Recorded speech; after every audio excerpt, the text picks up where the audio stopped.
Exodo Kapitulo 10. Ang ikawalong salot, mga tipaklong. At sinabi ng Panginoon kay Moises, pasukin mo si Faraon, sapagkat aking pinapagmatigas ang kanyang puso, at ang puso ng kanyang mga lingkod, upang aking maipakilala itong aking mga tanda sa gitna nila. At upang iyong may saysay sa mga pakinig ng iyong anak, at sa anak ng iyong anak, kung anong mga bagay ang ginawa ko sa Ehipto, at ang aking mga tandang ginawa sa gitna nila, upang inyong maalaman, na ako ang Panginoon.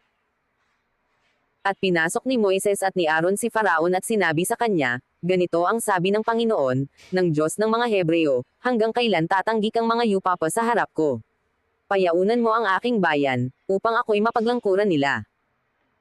O kung tatanggihan mong payaunan ang aking bayan, ay narito, bukas ay magdadala ako ng mga balang sa iyong hangganan. At kanilang tatakpan ang ibabaw ng lupa, na walang makakakita ng ibabaw ng lupa, at kanilang kakanin ang naiwan sa nanggaligtas, na itinira sa inyo ng granizo, at kanilang kakanin ang bawat kahoy na itinutubo sa inyo ng parang. At ang inyong mga bahay ay mapupuno, at ang mga bahay ng lahat mong lingkod, at ang mga bahay ng mga Egyptyo, na hindi nakita ng inyong mga magulang, mula ng araw na sila'y mapasa lupa hanggang sa araw na ito, at siya'y pumihit at nilisan si Faraon.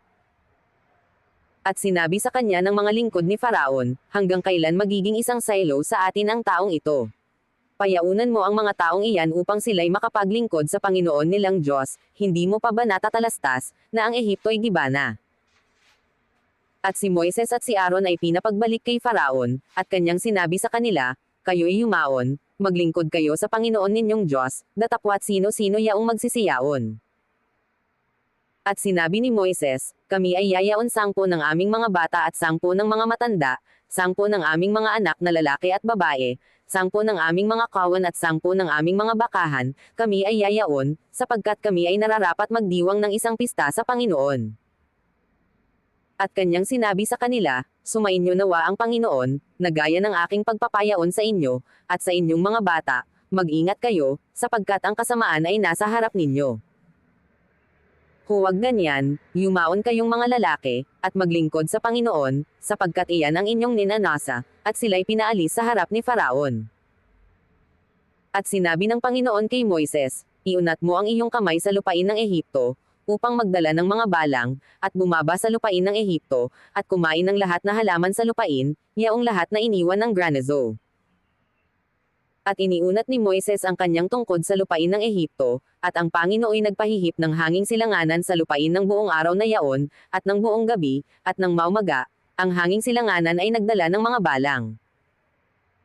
At ang mga balang ay bumaba sa buong lupain ng Ehipto, at nagsipagpahinga sa lahat ng hangganan ng Ehipto, totoong napakakapal, bago noon ay hindi nagkaroon ng gayong balang, at hindi na magkakaroon pa, pagkatapos noon, ng gayon. Sapagkat tinakpan ng mga yaon ang balat ng buong lupa, na anupat ang lupain ay nagdilim, at kinain ang lahat na halaman sa lupain, at ang lahat na bunga ng mga kahoy na iniwan ng granizo, at walang natirang anumang sariwang bagay, maging sa punong kahoy o sa halaman sa parang, sa buong lupain ng Ehipto. Nang magkagayo'y tinawag na madali ni Faraon si Moises at si Aaron, at kanyang sinabi, ako'y nagkasala laban sa Panginoon ninyong Diyos, at laban sa inyo. Ngayon ngay ay patawad mo, isinasamo ko sa iyo, ang aking kasalanan, na ngayon na lamang at idalangin ninyo sa Panginoon ninyong Diyos, na kanya lamang ilayo sa akin ang kamatayang ito. At nilisan niya si Faraon, at nanalangin sa Panginoon. At pinapagbalik ng Panginoon ang isang napakalakas na hanging kalunuran, na siyang nagpaitaas sa mga balang, at tumangay ng mga yaon sa dagat na mapula, walang natira kahit isang balang sa buong hangganan ng Ehipto. Datapwat pinapagmatigas ng Panginoon ang puso ni Faraon, at hindi niya pinayaon ang mga anak ni Israel. Ang ikasyam na salot, kadiliman. At sinabi ng Panginoon kay Moises, iunat mo ang iyong kamay sa dakong langit, upang magdilim sa lupain ng Ehipto, ng kadiliman na mahihipo. At iniunat ni Moises ang kanyang kamay sa dakong langit, at nagsalimuutan ang dilim sa buong lupain ng Ehipto, na 3 araw. Sila'y hindi nagkikita, at walang tumindig na sinuman sa kinaroroonan sa loob ng 3 araw, kundi lahat ng mga anak ni Israel ay nag-ilaw sa kani-kanyang tahanan. At tinawag ni Faraon si Moises, at sinabi, yumaon kayo, Maglingkod kayo sa Panginoon, inyo lamang iwan ang inyong mga kawan at ang inyong mga bakahan, isama rin naman ninyo ang inyong mga bata. At sinabi ni Moises, ikaw ay nararapat ding magbigay sa aming kamay ng mga hain at mga handog na susunugan, upang aming may hain sa Panginoon naming Diyos. Ang aming hayop man ay yayaong kasama namin, wala kahit isang paa na maiiwan, sapagkat sa kanila kami nararapat kumuha ng aming ipaglilingkod sa Panginoon naming Diyos, at hindi namin nalalaman kung ano ang aming nararapat ipaglingkod sa Panginoon, hanggang sa kami ay dumating doon. Datapwat pinapagmatigas ng Panginoon ang puso ni Faraon, at hindi niya pinayaon sila.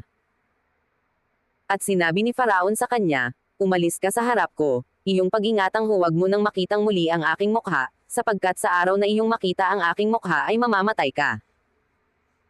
At sinabi ni Moises, mabuti ang sabi mo, hindi ko na muling makikita ang iyong mukha.